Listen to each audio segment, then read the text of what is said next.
C'est un transpondeur qui est installé sur ce type de contenant. Poubelles de rue, conteneurs, même vos poubelles à la maison.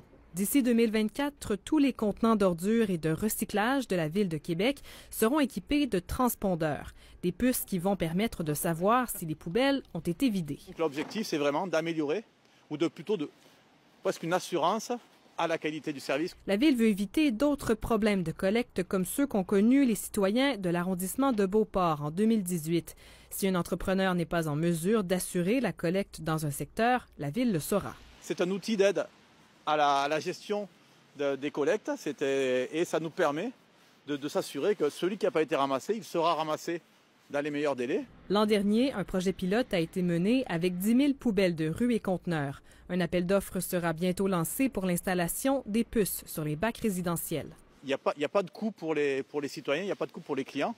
Les dispositifs ne permettront de savoir que si les ordures ont été ramassées. Il n'y a aucun enjeu associé à la vie privée avec ça. L'achat et l'installation de ces puces, qui varient selon les types de contenants, coûtera 2 millions de dollars, soit 1 à 2 % des coûts de collecte sur 10 ans.